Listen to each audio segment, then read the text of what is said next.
tornou obediente, obediente até a morte numa cruz. Pelo que o Senhor Deus o exaltou e lhe deu um nome muito acima de outro nome.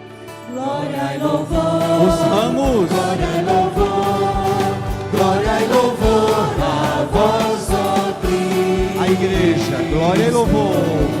Glória e louvor, glória e louvor. Glória e louvor a vós, ó Cristo.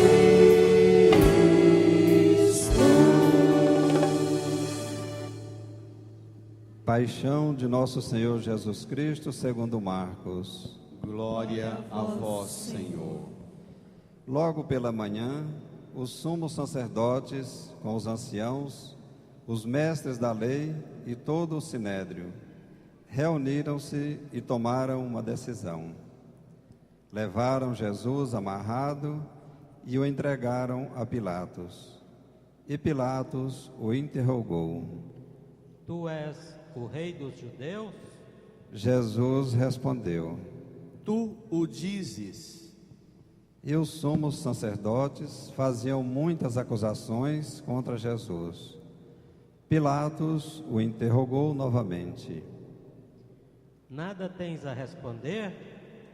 Vê de quanta coisa te acusam. Mas Jesus não respondeu mais nada, de modo que Pilatos ficou admirado. Por ocasião da Páscoa, Pilatos soltava o prisioneiro que eles pedissem. Havia então um preso chamado Barrabás, entre os bandidos, que numa revolta tinha cometido um assassinato. A multidão subiu a Pilatos e começou a pedir que ele dissesse como era costume. Pilatos perguntou: Vós quereis que eu solte o rei dos judeus? Ele bem sabia que os sumos sacerdotes haviam entregado Jesus por inveja. Porém, os sumos sacerdotes instigaram a multidão para que Pilatos lhe soltasse Barrabás. Pilatos perguntou de novo: Que quereis então que eu faça com o rei dos judeus? Mas eles tornaram a gritar. Crucifica-o. Pilatos perguntou: Mas que mal ele fez? Eles, porém, gritaram com mais força. Crucifica-o! Pilatos, querendo satisfazer a multidão, soltou Barrabás, mandou flagelar Jesus e o entregou para ser crucificado. Então, os soldados o levaram para dentro do palácio, isto é, o pretório, e o convocaram toda a tropa. Vestiram Jesus com um manto vermelho, teceram uma coroa de espinhos e a puseram em sua cabeça, e começaram a saudá-lo. Salve o rei dos judeus. Batiam-lhe na cabeça com uma vara, cuspiram nele e, dobrando os joelhos, prostravam-se diante dele. Depois de zombarem que Jesus, tiraram-lhe o manto vermelho, vestiram-no de novo com suas próprias roupas e o levaram para fora, a fim de crucificá-lo. Os soldados obrigaram um certo Simão de Cirene, pai de Alexandre e de Rufo, que voltava do campo, a carregar a cruz. Levaram Jesus para o lugar chamado Gólgota, que quer dizer Calvário. Deram-lhe vinho misturado com mirra, mas ele não o tomou. Então o crucificaram e repartiram suas roupas, tirando a sorte, para ver que parte caberia a cada um. Eram 9 horas da manhã, quando o crucificaram. E ali estava uma inscrição com motivo de sua condenação: o Rei dos Judeus. Com Jesus foram crucificados 2 ladrões, um à direita e outro à esquerda. Os que por ali passavam o insultavam, balançando a cabeça e dizendo: Tu que destróis o templo e o reconstróis em 3 dias, salva-te a ti mesmo, descendo da cruz. Do mesmo modo, os sumos sacerdotes com os mestres da lei zombavam entre si, dizendo: A outros salvou, a si mesmo não pode salvar. O Messias, o Rei de Israel, que desça agora da cruz, para que vejamos e acreditemos. Os que foram crucificados com ele também o insultavam. Quando chegou o meio-dia, houve escuridão sobre toda a terra até as 3 da tarde. Pelas 3 da tarde, Jesus gritou com voz forte: Eloi, Eloi, lama sabachthani. Que quer dizer: meu Deus, por que me abandonaste? Alguns dos que estavam ali perto, ouvindo-o, disseram: Vejam, ele está chamando Elias. Alguém correu e embebeu uma esponja em vinagre, colocou-a na ponta de uma vara e lhe deu de beber, dizendo: Deixai, vamos ver se Elias vem tirá-lo da cruz. Então Jesus deu um forte grito e expirou.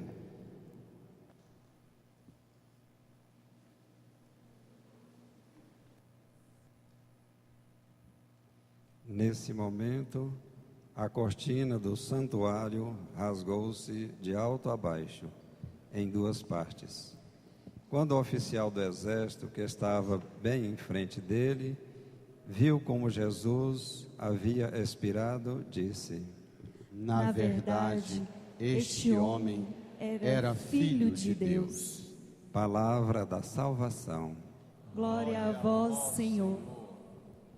Sentados, façamos um tempo de profundo silêncio, pedindo ao Espírito Santo que nos ajude a compreender essa palavra.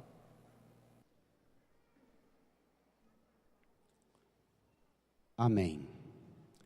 Irmãs e irmãos, se a gente pegar a Bíblia e fizer um estudo minucioso do começo ao fim da Bíblia, a gente vai ver que ela apresenta, de diferentes modos, ela descreve qual é o perfil, quais são as características do Messias que o povo de Deus esperava que Deus mandasse. E na própria Bíblia tem também o próprio Deus falando que tipo de Messias ele vai mandar. Os 2 mais conhecidos são esses que a gente sabe, aquele modelo do Antigo Testamento, o Deus, o Messias, Senhor dos exércitos, um guerreiro, um Senhor poderoso, que viria com exército, uma corte celestial, um exército celeste, quer dizer, de anjos, para enfrentar as potências do mal e das coisas erradas aqui embaixo e acabar com tudo e com todos que se opunham a Deus. Esse é um modelo que, se você pega inclusive nos Salmos, é muito comum você perceber nos Salmos a espera e a descrição de Davi e de Salomão como gente que tem características desse Messias poderoso que virá. Salomão é o maior deles, mas não foi.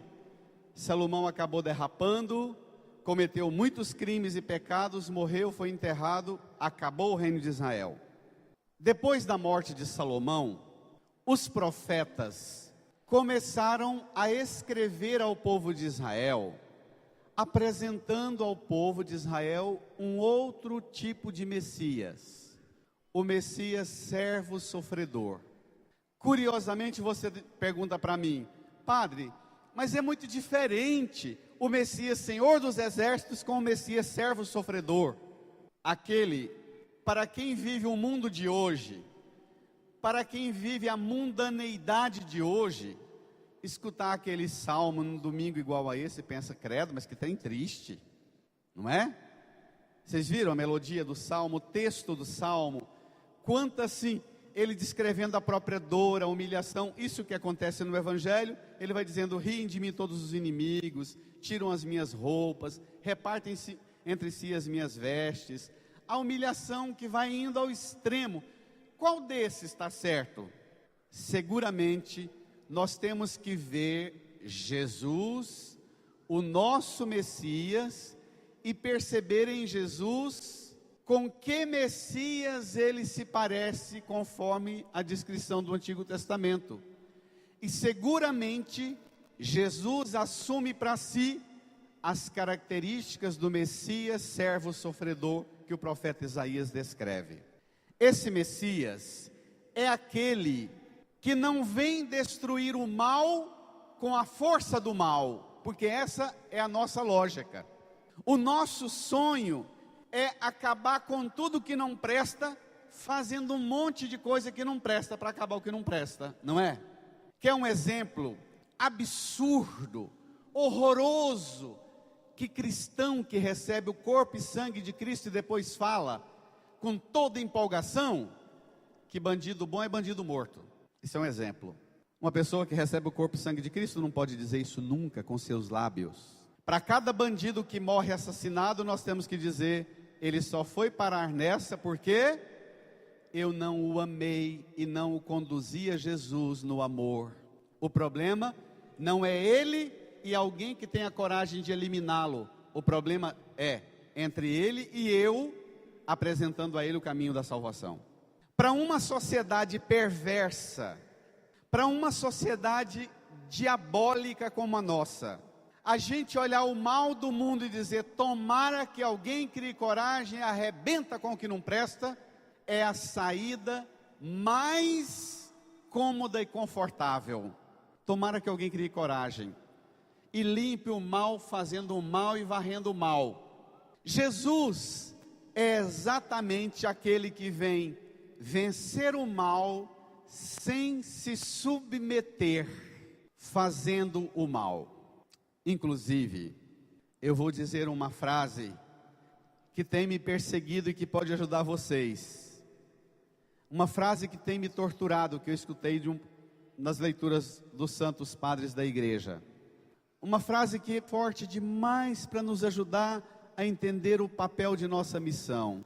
Quando um cristão tenta viver os valores do Evangelho, no casamento, na família, como pai, como mãe, na santidade, na honestidade do trabalho, quando um aluno tenta ser certo e correto na sala de aula, todo mundo que não presta, olha para quem tenta viver o caminho certo, dizendo: isso aí não vale nada, dá uma de certinho, mas não vale nada, e eu ainda vou provar que esse aí não vale nada. E a maior alegria de um picareta é o dia que ele pega uma fofoca que sai sobre você que está tentando ser certo, e ele consegue uma prova que você virou picareta igual ele, e ele chega e põe na estante dele o troféu, dizendo orgulhoso para todo mundo: ela é igual a mim. Não é? Entenderam o raciocínio? Uma alegria de um fofoqueiro, de um mentiroso, de um picareta, de um trapaceiro, de um adúltero, de um desonesto, é dizer: falava tanto, mas é igualzinho a mim. É o maior troféu. E foi isso que tentaram fazer com Jesus. Trataram Jesus com violência ao extremo, tentando arrancar dele alguma coisa errada para poder dizer: tá vendo? Ele é igual a nós. Só que ele agiu diferente. Tome a primeira leitura comigo. No seu livrinho, na página 14. Para a gente rezar bem essa Semana Santa, nós temos esse livrinho com as leituras, tudo para as missas de hoje, amanhã, segunda, terça, quarta, Semana Santa inteira. Nós teremos missa todos os dias da Semana Santa, com esse livrinho para ajudar todo mundo a fazer um caminho bem zeloso de escuta da palavra. Olha o que o Messias, que o profeta Isaías apresenta, como é que ele se comporta. Olha quais são as características do Messias. O Senhor Deus deu-me língua adestrada para que eu saiba dizer palavras de conforto à pessoa abatida. O que é uma língua adestrada? Quem é da roça aí, o que é adestrar? Hoje em dia não é da roça não, né? Quem tem cachorro em casa. O que é adestrar um cachorro? Amansar, ensinar, domesticar. O Senhor Deus deu-me língua adestrada. Na roça, a gente pega um cavalo, um burro bravo e fala: vamos amansar esse burro, vamos amansar esse jumento. Aí você põe um arreio nele, não é? Põe o cabresto nele, ele dá coice, estoura a riata, arrebenta tudo, e você vai colocando, vai amarrando, até ele se conformar com a riata. O Senhor Deus deu-me língua adestrada. A primeira coisa que Deus domina numa pessoa que se propõe ser discípulo e discípulo dele, a primeira coisa que Deus domina é a língua. Nós hoje precisamos pedir que Deus adestre, amance a nossa língua. Vixe! Quanta coisa nós já estragamos por causa da nossa língua. O que é uma língua que passa pela purificação de Deus? Deus adestra para que eu saiba dizer palavras de conforto à pessoa abatida. Existe gente abatida precisando de palavra de conforto nossa, minha gente? Existe? Então continue a leitura. Ele me desperta cada manhã e me excita o ouvido para prestar atenção como um discípulo. Meninada, olha para cá. Crianças, olha para cá, presta atenção. O Senhor me desperta cada manhã e faz o quê? O que está escrito lá? Olhe para cá.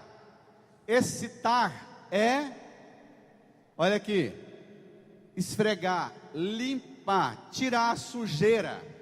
Excitar é ativar as minhas condições de prestar atenção.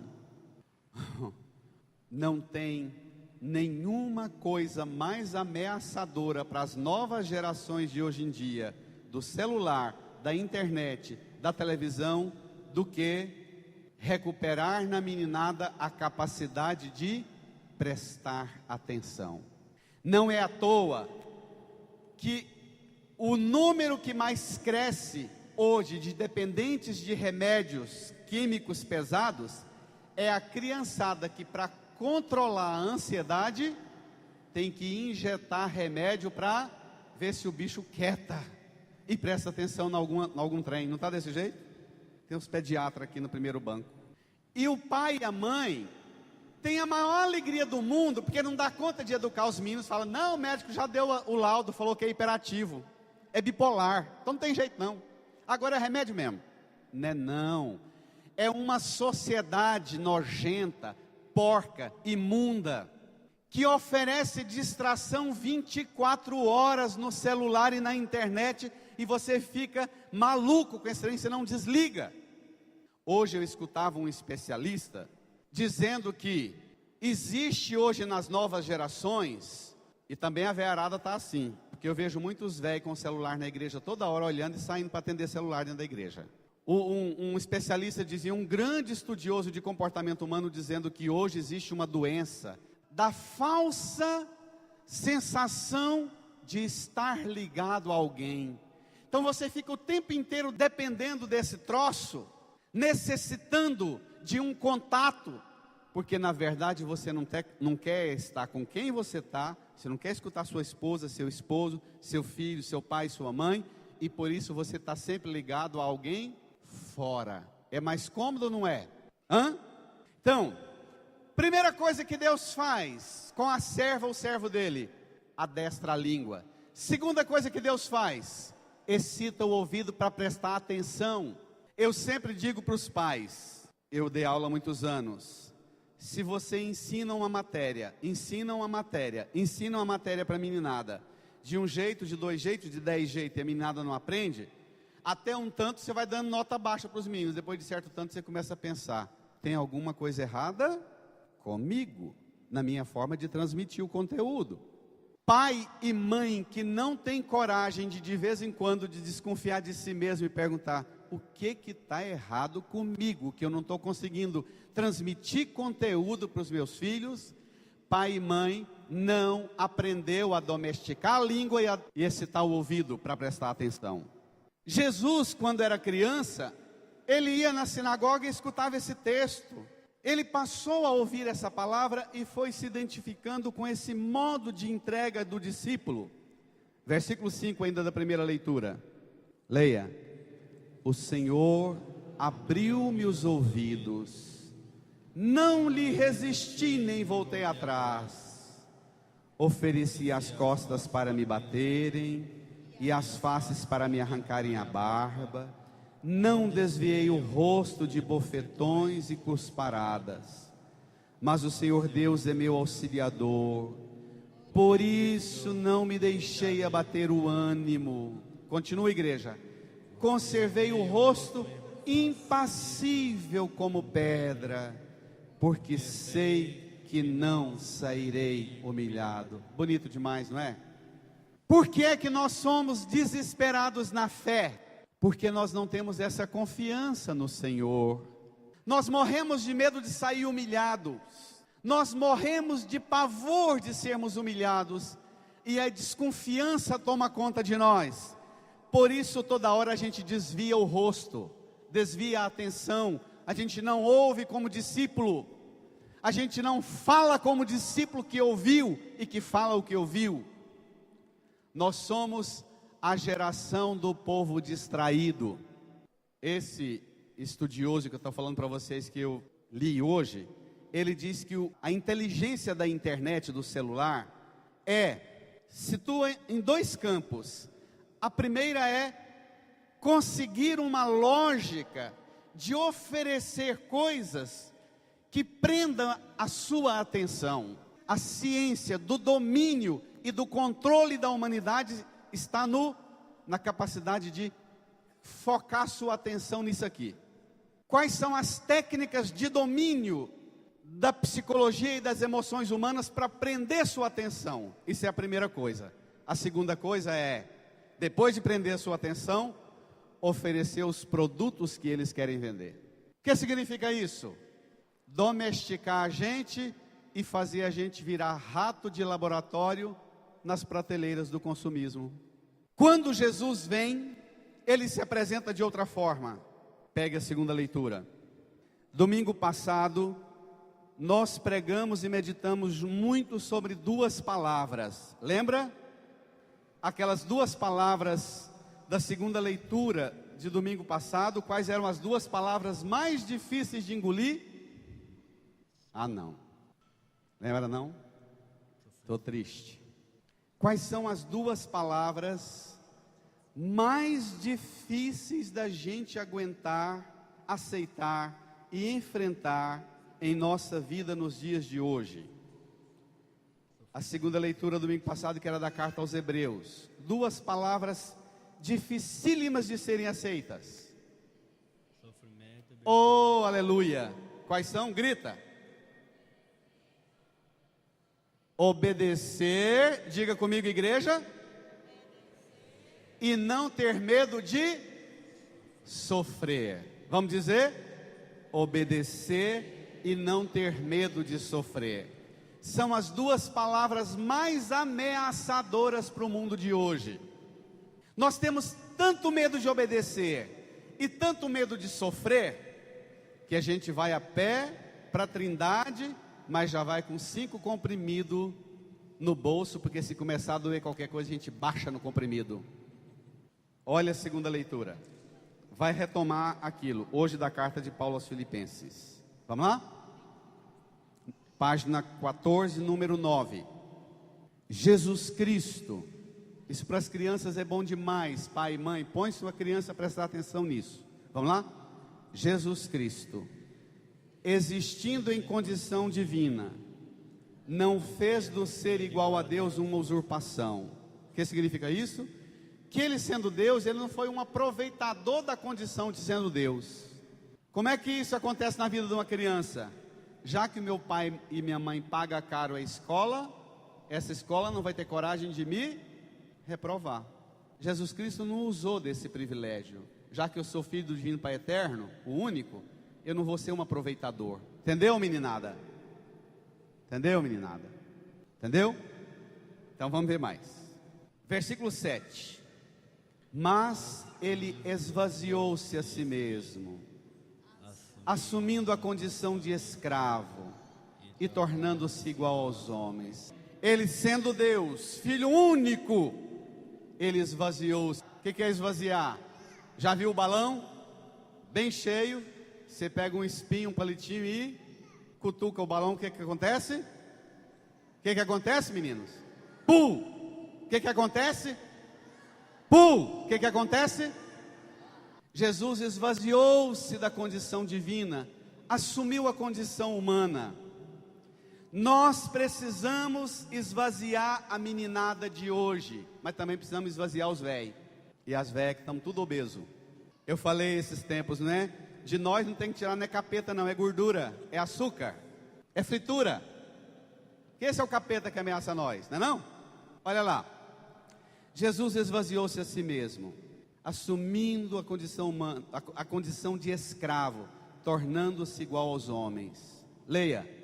Encontrado com aspecto humano, humilhou-se a si mesmo, fazendo-se obediente até a morte. De novo vem a palavra de domingo passado, obediência. E não é uma obediência tranquila não, é uma obediência que ela é acompanhada de humilhação. Submeter não é fácil. Quantos casais aqui seriam mais felizes? A desgraça do mundo de hoje na vida das mulheres e dos homens é a seguinte: que nós homens criamos uma cultura de machismo e de violência querendo mandar nas mulheres. As mulheres fizeram uma revolução rompendo com a nossa prepotência de homens. Na verdade, as mulheres, ao invés de se libertar de nós homens, elas deveriam ter ensinado a nós homens a nos submeter a elas do jeito que elas submetiam a nós. Teria resolvido melhor o mundo. Mas com certeza, minha gente, é o contrário. Tá bom, meu amorzinho, você manda em mim, mas a partir de hoje também eu mando em você. Pronto. A grande maldição é essa falsa compreensão de libertar do domínio seu. Quantos casais aqui seriam mais felizes se os dois tivessem um pacto? Vamos nos submeter um ao outro? Tem coisa que para você é importante demais, eu vou ceder mais, eu vou me submeter mais, porque eu amo você, eu vou aceitar mais o que para você é importante, e você vai aceitar o que é importante para mim. Seriam ou não seriam mais felizes? Essa obediência, essa submissão que a mulher rompeu conosco, nós homens, fez estourar um elo. Qual foi? Os filhos vendo o pai e a mãe arrebentar esse elo de submissão e de pertença um ao outro, um elo travado. O que a meninada fez? Você e minha mãe faz do jeito que faz, eu vou fazer do jeito meu. Não foi isso que aconteceu? Nós temos um elo perdido de aliança. Pai e mãe que não tem autoridade sobre os filhos, não tem autoridade, porque os dois não têm autoridade sobre um ou outro, e não se submetem um ao outro, e não se humilham um para o outro, e não se obedecem mutuamente. E olha que quem está falando para vocês, meu pai era duro, mas meu pai era bruto. Mas pensa um homem que pela oração da minha mãe aprendeu a submeter a ela. Ele aprendeu. Olha o que vem, versículo 8 de novo. Humilhou-se a si mesmo, fazendo-se obediente até a morte e morte de cruz. Pai e mãe, olha para cá. Já pensou se os seus bebezinhos falassem para você: o que é isso, papai? O que é isso, mamãe? Eu morro sentadinho aqui, mas desobedecer a você nunca. Vai demorar, não vai? Jesus fez isso. Ele humilhou-se a si mesmo, fazendo-se obediente até a morte e morte de cruz. Foi essa obediência, foi essa humilhação, foi esse sofrimento que veio o resultado que veio. Versículo 9, pegue comigo. Por isso Deus o exaltou acima de tudo e lhe deu o nome que está acima de todo nome. É essa obediência, é essa sujeição, é essa entrega que fez o pai falar: esse menino é bom, esse foi capaz de fazer tudo o que eu precisava que alguém fizesse, salvar a humanidade que rompeu comigo e caiu no pecado. Eu vou elevar esse menino, exaltar esse meu filho, eu vou dar a ele um nome acima de todo nome. Versículo 10, pegue comigo. Assim, ao nome de Jesus, todo joelho se dobre, no céu, na terra e abaixo da terra. Até os defuntos, minha gente, até quem está enterrado. Nós católicos rezamos pelos mortos, pedindo que quem morreu alcance a graça de dobrar o joelho diante do senhorio de Deus, ainda que esteja morto. Assim, ao nome de Jesus, todo joelho se dobre no céu, na terra e abaixo da terra. Leia comigo, versículo 11. E toda língua proclame, brada a igreja: Jesus Cristo é o Senhor, para a glória de Deus Pai. Antes da língua proclamar o senhorio de Jesus, é preciso do joelho dobrar no céu, na terra e abaixo da terra. Nós católicos não ajoelhamos mais. Os católicos entram na igreja, saem da igreja, nós não ajoelhamos mais. As igrejas de hoje nem lugar para ajoelhar não tem, né? E ninguém quer sujar a calça.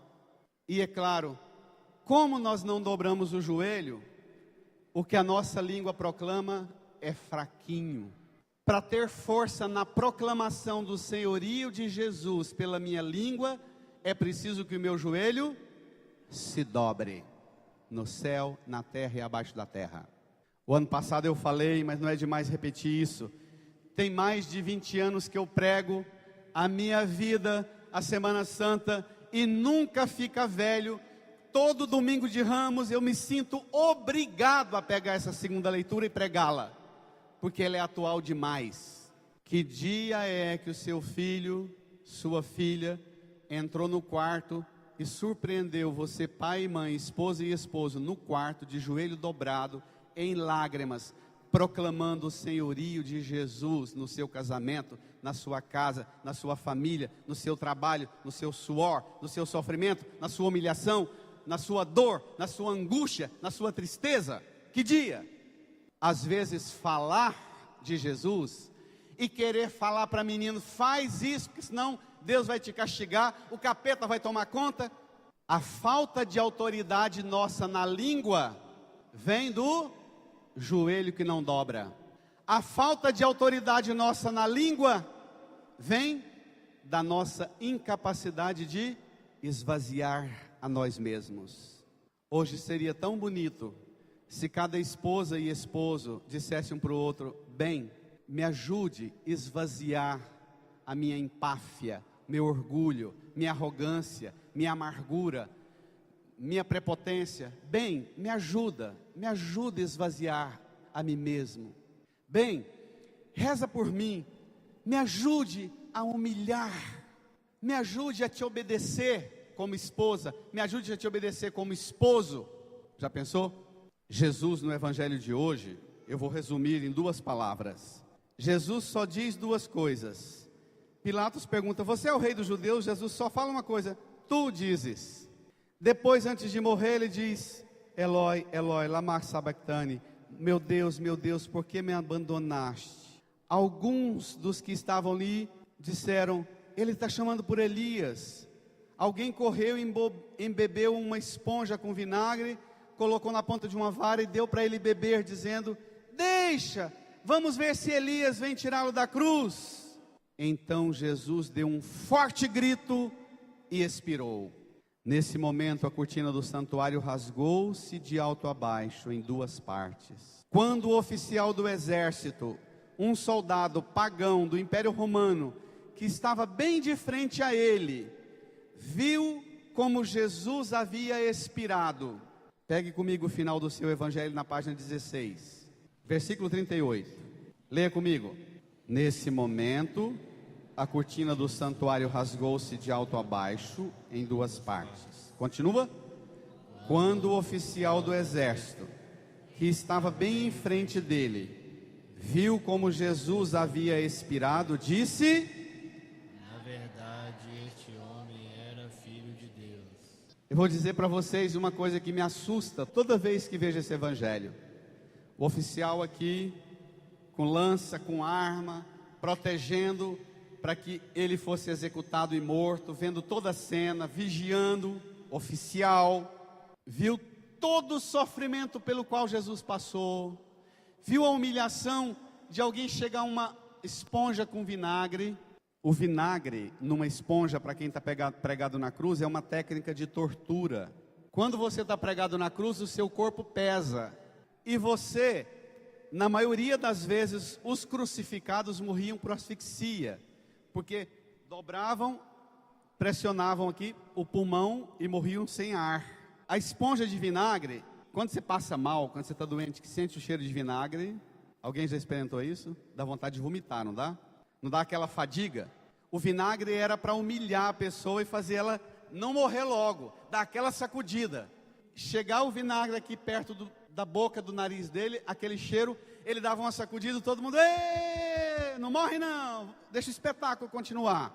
Todo mundo gritando, fazendo aquela ruaça. De repente, ele dá um grande grito e expirou. Ele esvaziou, ele morreu. E ao ver a forma com que ele esvaziou, a forma com que ele expirou, o oficial falou: na verdade, este homem... Moral da história qual é? Você também, eu também, podemos converter muita gente pela nossa maneira de expirar, de entregar nossa vida nas mãos de Deus. Antigamente, que a gente não tinha tanto remédio, os velhos, quando iam morrer, chamavam a família, conversava, despedia de cada um. Hoje não, hoje ataca remédio, capota o velho 6 meses antes de morrer, porque está dando trabalho demais, dá uns calmantes para esse velho que ele quieta, não é? Não é assim? Mas antigamente não, antigamente tinha todo um rito de passagem. O momento da morte era um dos momentos mais bonitos na vida de uma família. Quem já viveu isso? Tem alguém que já experimentou isso? Não era? Era um rito bonito de passagem, porque a forma da pessoa morrer era uma forma de transmitir o que para ela tinha sido o mais importante na vida.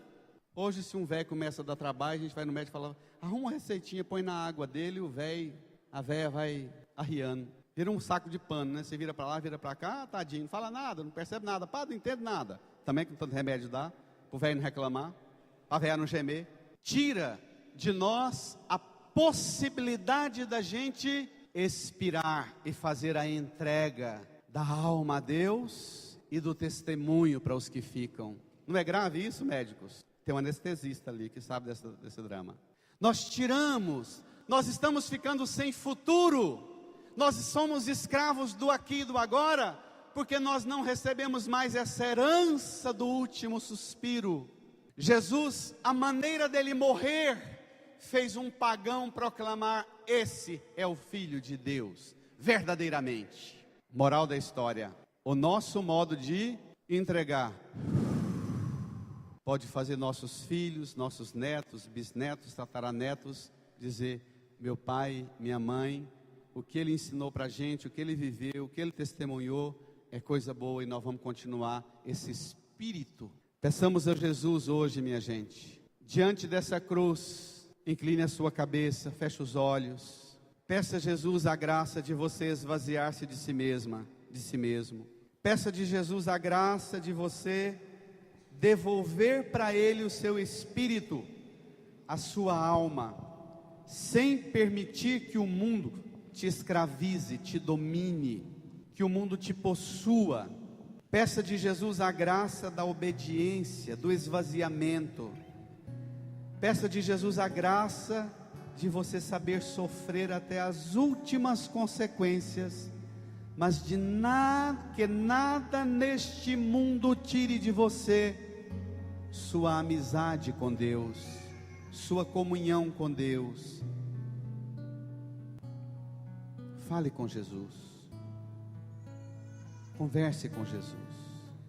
Você sabe dos seus sofrimentos, das suas dores, das suas angústias, das suas humilhações, das suas rebeldias, do que precisa ser amansado em você, fale com Jesus.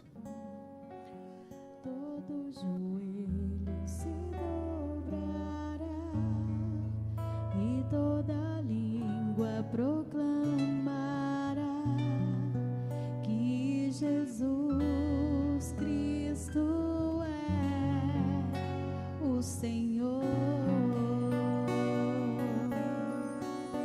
Todo joelho se dobrará e toda língua proclamará que Jesus Cristo é o Senhor. Faça um esforço agora e ajoelhe-se, dobre o joelho. Toda a igreja, antes de proclamar Jesus como Senhor da sua vida, dobre o joelho diante da cruz. Põe a mão no seu coração. Olhe para a cruz de Jesus. Dobre o seu joelho. Diga para Ele que como Ele se esvaziou, você também esvazia você diante da cruz. Todo joelho se dobrará, toda língua proclamará. Comece a proclamar Jesus como Senhor. Todo joelho se dobrará e toda língua proclamará que Jesus Cristo é o Senhor. Todo joelho se dobrará e toda língua proclamará que Jesus Cristo é o Senhor. Levante a mão para a cruz e cante. Nada poderá me abalar, Nada poderá me derrotar, pois minha força e vitória tem um nome, é Jesus. Nada poderá me abalar, nada poderá me derrotar, pois minha força e vitória é Jesus. Cante o nome de Jesus. Pronuncie o nome de Jesus cantando.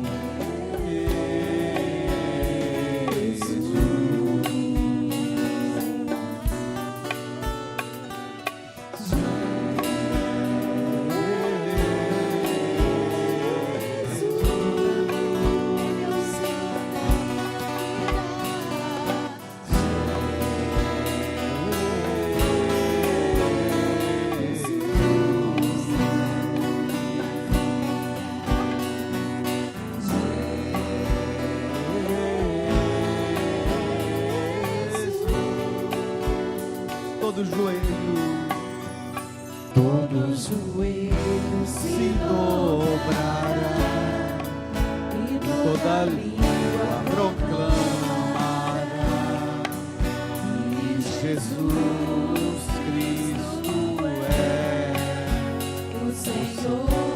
Põe a mão no seu coração. O coral canta meia voz. E você que está na igreja, reze do seu jeito.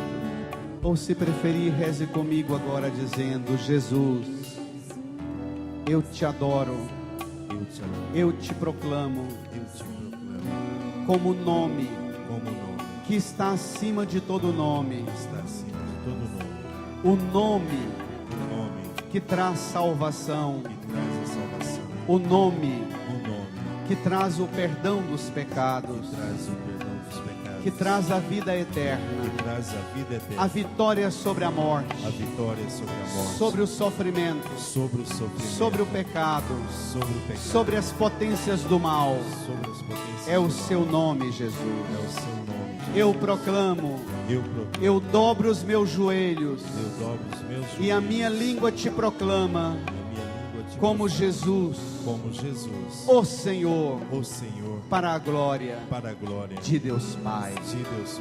Jesus é o Senhor, para a glória de Deus Pai. Jesus é o Senhor, para a glória de Deus Pai.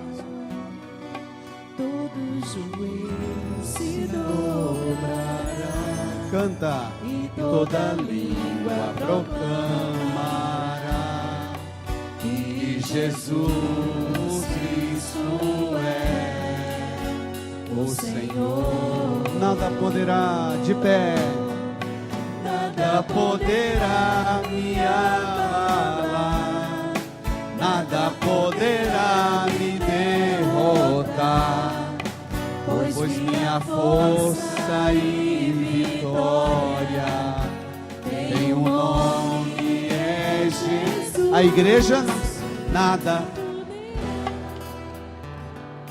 Tá bonito.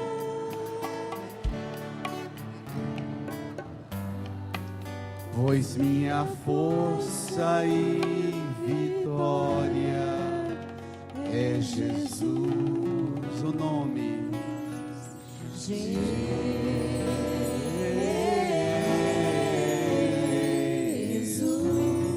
Obrigado, Jesus.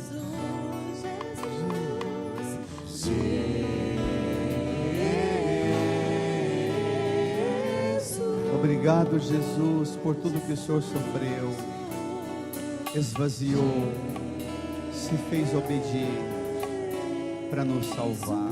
Obrigado, Jesus. Obrigado, Jesus.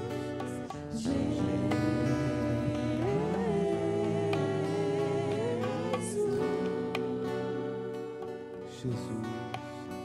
Vá repetindo suavemente o nome de Jesus. O nome Jesus significa Deus salva. Quando você fala Yeshua, Jesus em hebraico, Deus salva, Deus me salva, Deus nos salva, Deus salva tudo. Repita, pronuncie o nome dele, Yeshua, Jesus, Deus salva, Deus nos salva, Deus me salva. Ele me salvou na cruz, Ele é meu Salvador na cruz, Ele morreu por mim, meu Salvador. Amém, amém, amém.